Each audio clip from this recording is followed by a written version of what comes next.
Rain poured like the sky itself was weeping. On a lonely park bench, under a flickering streetlight, a woman sat clutching a photo frame, her mascara running down her cheeks. Everything she'd built had just fallen apart. She whispered to the night, "Why does everything I love break?" That's when she heard a tiny voice. "Please don't cry, miss. Daddy fixes broken things." She blinked, startled. Standing before her was a little boy, no older than 6, holding a toy truck missing a wheel. His innocent eyes shimmered with concern, not fear. She tried to smile. "Oh, sweetheart, I wish someone could fix my life too." The boy tilted his head. "Daddy can fix anything. He fixed my mom's bracelet when she cried." Her heart ached. "Where's your daddy, honey?" He pointed toward the far end of the park, where a man knelt beside a rusted bench, tightening loose bolts under the rain. The faint glow of a toolbox light flickered beside him. The woman looked at the child again, feeling a strange warmth through her tears. "Can you take me to him?" she asked softly. The boy nodded eagerly, holding out his tiny hand. "Come on, Daddy says broken things just need someone who cares enough to fix them." She hesitated, then took his hand.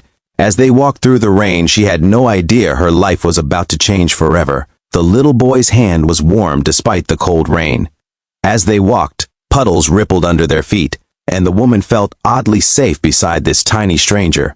When they reached the end of the park, she saw the man, broad-shouldered, in a worn denim jacket, kneeling beside an old bench. He was fixing it carefully, every movement deliberate and gentle. The light from his toolbox cast a soft glow on his face, tired eyes but kind. "Daddy!" the boy called out. "This lady's sad. Can you fix her too?"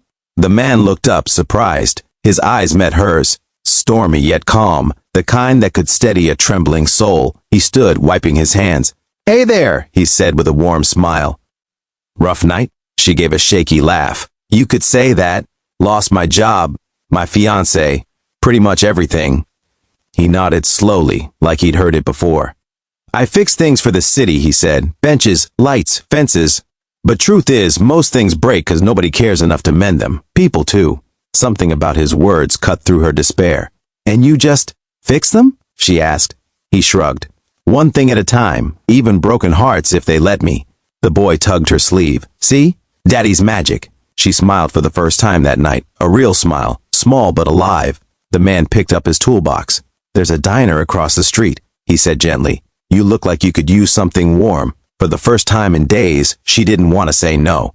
As they walked toward the glowing diner lights, she felt something she hadn't in a long time. Hope flickering quietly, refusing to die. The diner smelled of coffee, rain, and something comforting, like cinnamon and safety. The woman slid into the booth across from the man and his son, her soaked coat steaming near the heater. "Hot chocolate?" the man asked with a gentle grin. "Best cure for broken things?" She chuckled softly. "You sure fix a lot, don't you?" He smiled, eyes lowering. "Trying to. Some things are tougher than bolts and screws, though." The boy sipped his cocoa, his feet swinging. "Daddy says we fix people by listening," he announced proudly. The woman's heart melted. "Is that right?" The man nodded. "After my wife passed, I didn't know how to help him, or myself, so we started walking at night, fixing what we could. It kept our hands busy and our hearts open." Her breath caught. "I'm so sorry." He shrugged softly. "We all lose something, miss. But I learned, when you can't fix what's gone, you fix what's around you. It helps." The boy reached across the table and handed her a small screw from his toy truck. "Here," he said. "Now you have something to fix, too." Her eyes glistened. She took it, holding it like it was made of gold. Outside, the rain had stopped, and the neon light from the diner window painted everything in a gentle pink glow. For the first time in forever, she didn't feel invisible. She smiled. Maybe I can help someone too." The man met her gaze. "That's how it starts." And somewhere between grief and hope, a quiet friendship began to take shape, one that neither of them expected, but both desperately needed. The next morning, the world felt different. The rain had stopped, and sunlight shimmered on wet leaves. The woman couldn't shake the thought of the man and his little boy, the warmth in their eyes, the way the diner felt like home for a moment. So she went back to the park. The same bench stood there, the one he'd fixed the night before. It looked stronger now, solid, clean, like it had been cared for. She smiled, tracing her fingers along the smooth wood. But the park was quiet. Too quiet. No little boy's laughter. No man's steady hands working. She waited. 10 minutes. 20. Then an old groundskeeper walked by. "Excuse me," she said. "Do you know the man who fixes benches here? He was working last night with his son."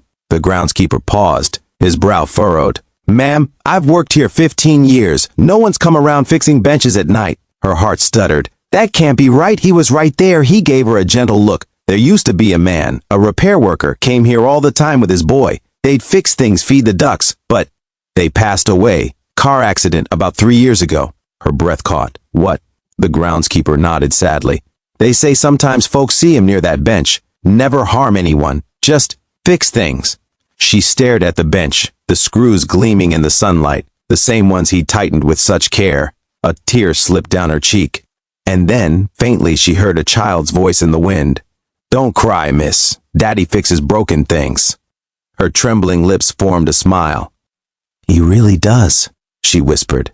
Weeks passed, but that night in the rain never left her. The woman, now smiling more often, returned to the park almost every evening. She brought tools, paint, and a small blue box filled with screws. Every time she repaired something, a broken bench, a cracked fence, a loose swing, she felt them beside her. The little boy's laughter echoed in the wind, and sometimes she could almost hear his father's calm voice, one thing at a time. People began to notice. The once-forgotten park started to feel alive again. Strangers came to sit, talk, and share their stories, and slowly she realized she wasn't just fixing benches, she was fixing hearts. One evening, as the sun dipped below the horizon, a small girl approached her with a broken doll. "Can you fix it?" she asked shyly. The woman smiled, taking the doll gently. "Of course I can, sweetheart." The girl's mother watched, eyes glistening. "Thank you." Most people don't take the time. The woman looked at the repaired swing nearby, then at the child. "Someone once taught me that broken things just need someone who cares enough to fix them." When they left, she sat on the same bench where it had all begun. A plaque now rested there, freshly engraved, in memory of those who taught us that love mends all things. A soft breeze brushed her hair, and for just a moment, she felt a tiny hand in hers.